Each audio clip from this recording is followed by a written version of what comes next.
Bom dia! Mais uma questão de direito, o seu programa, a sua qualificação. Professor, o tema de hoje é interessante? Demais, hein? Contrato de locação por temporada. É um tema importante e é um tema que muita gente tem muita informação errada sobre isso por aí, infelizmente. Tem muita lenda jurídica, então é importante você saber. Você saber como corretor, você saber como advogado e até o leigo que acompanha o nosso programa aí no YouTube, também ele tem interesse em saber como que funciona essa locação. Olha que legal. Professor, o que é locação por temporada? Então vamos lá, vamos começar do começo, sempre trazendo uma base teórica e prática para você. Quando eu falo de locação, lembra você que locação é um contrato, né? Um contrato onde ocorre um empréstimo oneroso. Quando eu empresto algo e não cobro por isso, não é locação, é comodato. Comodato é um empréstimo gratuito. O que muda de comodato para contrato de locação, a grande mudança, a grande diferença, para ficar fácil de entender, é realmente o ato de cobrar. Quando eu cobro, né, se eu cobro aluguel, pronto, virou um contrato de locação. Se eu não cobro, eu emprestei, é um comodato, tá? E isso é importante saber, porque até as ações são diferentes. Na locação, a única ação que coloca fim ao contrato de locação, que rescinde o contrato de locação, é o despejo. E despejo nós temos mais de 39 espécies, né? Despejo é o gênero de várias espécies que temos. Já no comodato, não se fala em despejo. Comodato, toda vez que existe um contrato de comodato, de bem imóvel ou imóvel, a ação adequada é reintegração de posse. Olha como é diferente, hein? Comodato, reintegração de posse. Tem contrato de despejo de bem imóvel ou imóvel, é a ação que eu vou utilizar, a ação adequada, a ação correta é a ação de despejo. Então sempre guarde isso para nunca errar. Muito importante também, dentro do meio locação, nós temos a ação de despejo, mas nós temos as ações locatícias. E as ações locatícias, a mais conhecida é o despejo, que temos mais de 39 espécies de ações de despejo. Mas dentro das ações locatícias, nós temos a ação revisional de aluguel, nós temos a consignação, a ação de consignação de pagamento de aluguel, e temos ainda a famosa renovatória. Essa ação renovatória é aquela ação que eu solicito ao Poder Judiciário, eu inquilino, que seja renovado o contrato obrigatoriamente, compulsoriamente. Normalmente a ação renovatória ocorre aí na locação comercial, não residencial, empresarial ou de shopping center, também por analogia, tá? Então fique atento em relação a isso, é muito importante saber. Estudando o Instituto da Locação, quero te lembrar que o tema é complexo sim. Por isso você que é corretor de imóveis, você que está nos assistindo, você que é interessado, leigo, mas está nos assistindo aqui, contrato de locação, cuidado com aquele contrato do Google. O contrato de locação é uma responsabilidade muito grande. Se você pega um modelo no Google, pega um modelo pronto e não se atentou, não usou só a estrutura, não modificou, cuidado, o erro pode ser fatal. Um contrato de locação mal feito, você deixa de proteger o direito de preferência, você gera responsabilidade civil, talvez responsabilidade criminal, altera a responsabilidade do fiador, deixa de ser subsidiária e passa a ser solidária. Cuidado, hein? Tem muita coisa mal feita por aí, cuidado. O ideal é que um contrato de locação seja bem feito, tem que ser bem feito e tem que ser escrito, né? A lei não fala nada, a lei não obriga a ser escrito, salvo exceção, esse contrato que é o tema de hoje. O único contrato que obrigatoriamente tem que ser escrito é o contrato de locação por temporada, o resto não.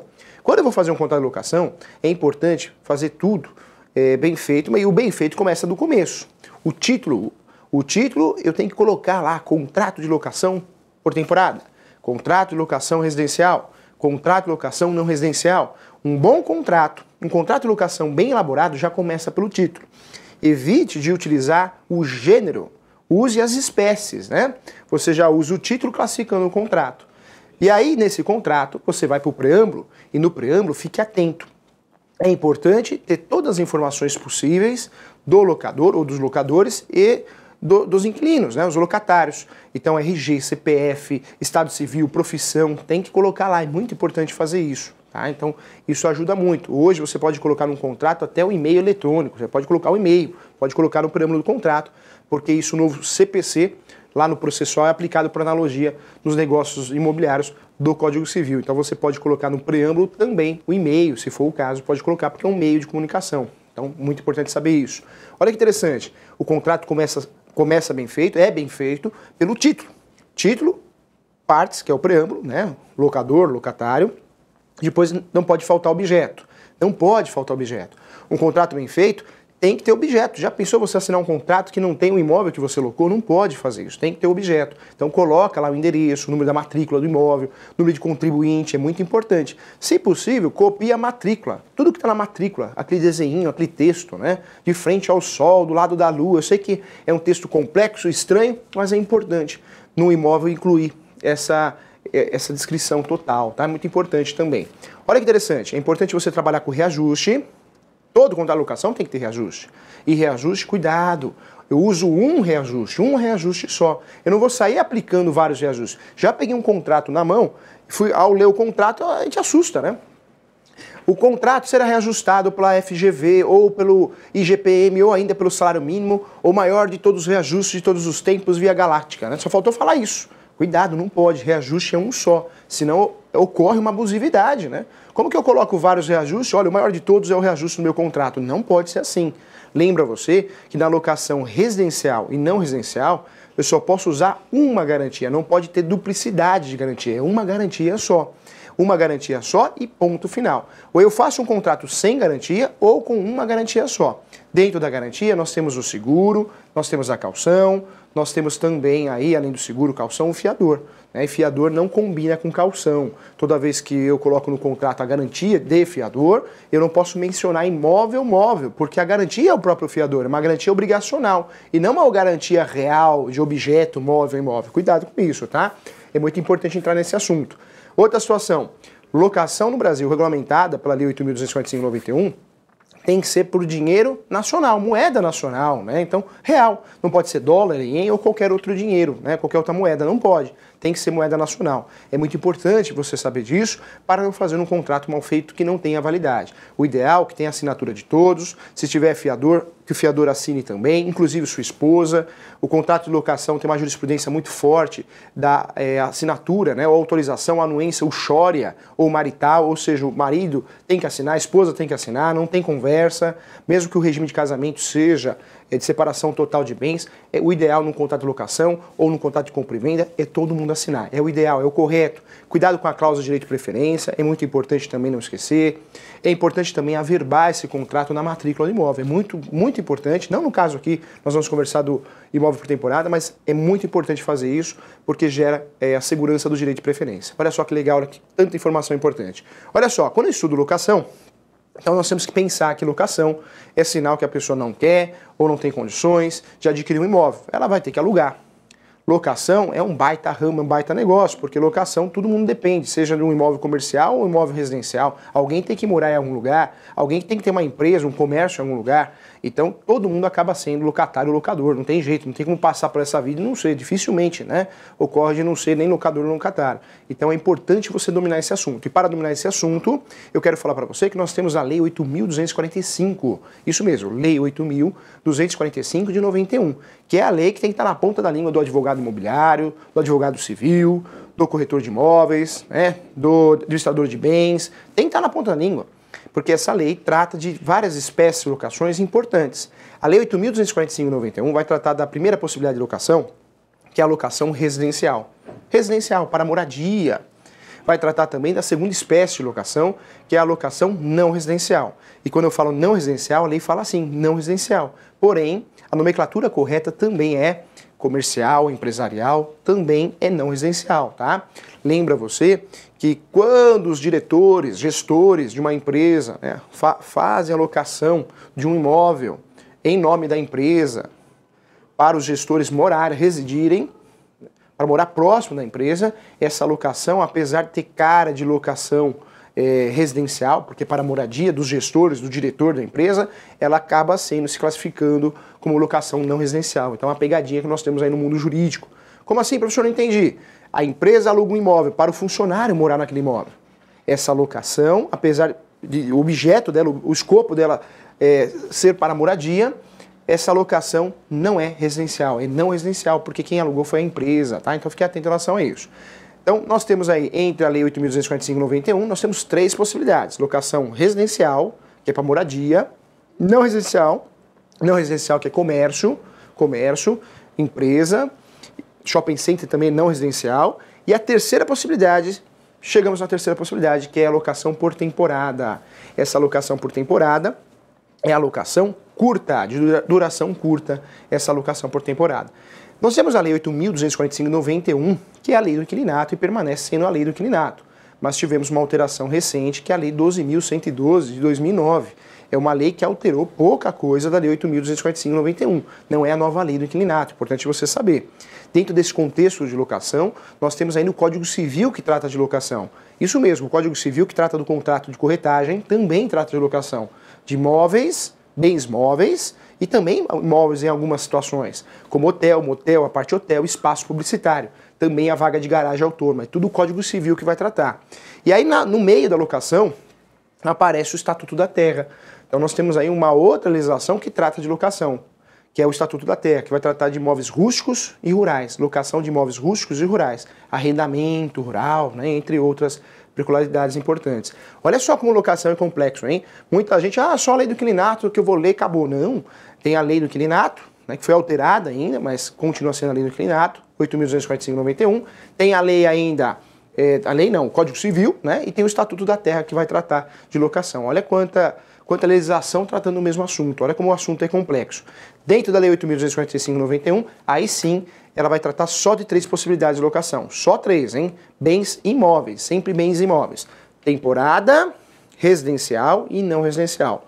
Nesse momento, o nosso foco é o temporada, então vamos falar dele. Professor, esse contrato por temporada, ele é muito diferente dos outros? Sim, é muito diferente. Costumo dizer em aula que ele é a ovelha negra da família, hein? Professor, por que a ovelha negra da família? Porque esse contrato de locação por temporada, apesar desse contrato, ele está previsto dentro da legislação da lei do inquilinato, tem os 2 irmãozinhos, né, locação residencial e não residencial, esse contrato ele tem algumas peculiaridades importantes.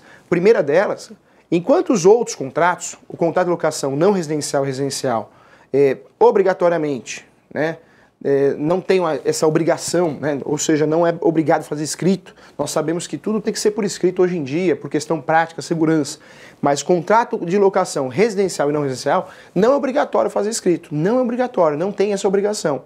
O mundo jurídico, né, na prática, a gente tem que fazer escrito porque é muito complexo a locação. Vai fazer verbal, é um risco, é muito grande.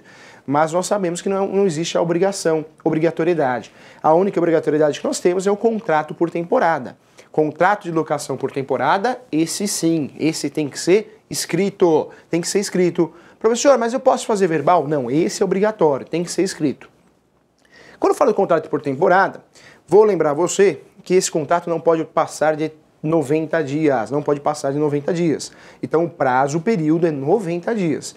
Se passa de 90 dias essa locação, deixa de ser um contrato de locação por temporada e passa a ser um contrato convencional de locação, residencial ou não residencial, por prazo indeterminado. Então, passou 90 dias, já não é mais locação por temporada. O contrato de locação por temporada, o prazo é 90 dias. Professor, eu posso renovar esse prazo? Pode, não ultrapassando 90 dias. Não entendi, vou explicar, hein? Você alugou um imóvel para estudar, para fazer um curso, para passear, para descansar, perto dos parentes, né, no interior, ou alugou ainda na praia. Você alugou um imóvel e fez um contrato de 45 dias.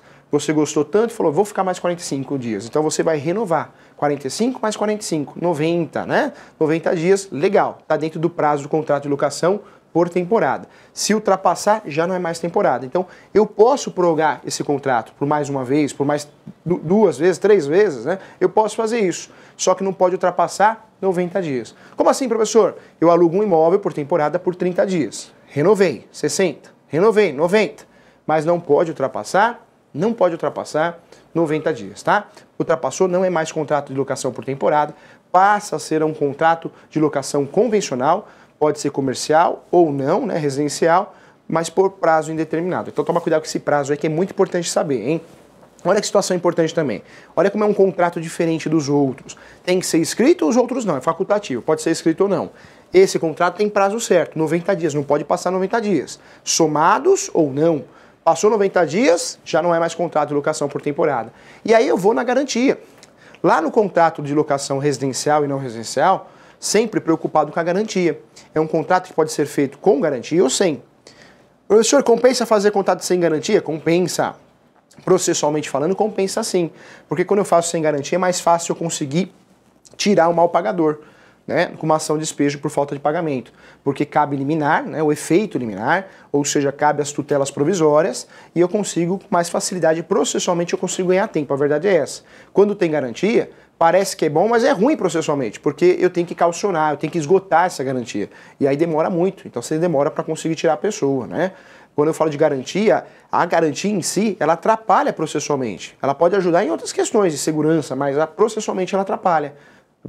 Quando você tem uma ação de despejo para fazer por falta de pagamento, se esse contrato tem garantia, pode ter certeza, vai dar muito mais trabalho de tirar o inquilino, o mal pagador, do que não. Realmente fica mais complicado. Então, fique atento em relação a isso. Vale a pena fazer contrato de garantia, porque, infelizmente, existem as lendas jurídicas. Não, eu só faço contrato com garantia. Mas, processualmente falando, compensa fazer assim. Quando eu quero fazer com garantia, normalmente todo mundo faz com garantia, eu só posso fazer com uma garantia. Eu volto nesse assunto, hein? Uma garantia só. Não é 3, é uma garantia. Eu tenho 3, mas eu vou optar uma dessas 3. Seguro, fiador e calção. Seguro, professor, mas tem outros nomes, capitalização tem, mas é espécie do seguro. Seguro é gênero. Banco quer vender produto, e seguro é um produto do banco. Então ele cria outros nomes, outros produtos para vender para você. Então, seguro na locação é gênero, o resto é espécie, tá? Fique atento em relação a isso. Então, o contrato de locação por temporada, olha que interessante. Esse contrato não pode ultrapassar 90 dias, tem que ser escrito, e na garantia, é o único contrato que eu posso pagar antecipado. Eu posso pagar e o inquilino, né? É o único contrato que eu, locador, posso cobrar de você antecipado. O restante não. O restante eu entro no imóvel, depois eu pago o aluguel. Por temporada não. Eu vou ficar 30 dias na sua casa de praia porque eu vou descansar, vou curtir as férias com a família lá. Eu pago. Pago 30 dias para você antecipado. Olha que interessante. O contrato de locação por temporada, o prazo é curto, não pode ultrapassar 30 dias. E esse espaço, essa casa, é destinada a moradia ou comércio, professor? Na verdade, é destinada a moradia temporária. Para lazer, para descanso, não é para comércio, hein? Então, para lazer, para descanso, para estudo, né? Para fazer um curso, para formação. Essa é a destinação do imóvel. É uma locação curta, prazo curto, para fazer o quê? Para que eu use aquela casa para descansar, para tirar um lazer, para estudar, né? Para fazer um curso próximo. Então, a destinação é essa. Passou dessa destinação, ele também perde o objeto. Deixa de ser um contrato por temporada. Olha que interessante. Deixa de ser um contrato por temporada. Então, fique atento em relação a isso. O grande objeto do contrato por temporada é lazer, estudo, formação, né? Não pode passar disso, né? Ah, vou alugar um imóvel por temporada para abrir um comércio. Não pode. Não é locação por temporada. Fique atento. E é o único contrato que me permite, eu, locador, cobrar de forma antecipada o aluguel. É o único contrato que permite. Esse contrato também eu posso fazer a locação com os bens que guarnecem esse imóvel. Ou seja, eu faço uma locação por temporada, mas com geladeira, fogão, micro-ondas, ou não. Não obrigatoriamente não precisa ter essas pertenças, né? Pode ter ou não. Se tiver, aí o interessante é nesse contrato de locação escrito, sempre ter uma lista mesmo. Geladeira, fogão, 5 talheres, 5 colheres, duas garrafas de água, tem que colocar lá, né? Um botijão de gás, então tem que colocar lá. Tem que colocar nessa lista que vai anexa ao contrato, essa lista de bens móveis, tá? Então, olha que interessante. Muita informação, parece que não, mas locação é complexo sim. Você tem que estar muito atento a isso, porque você realmente trabalha o seu dia a dia. Então a intenção é alertar você em relação a isso. Eu agradeço a você que acompanhou o nosso programa. Eu vou desejar a você sucesso e ótima semana. Tchau, fui!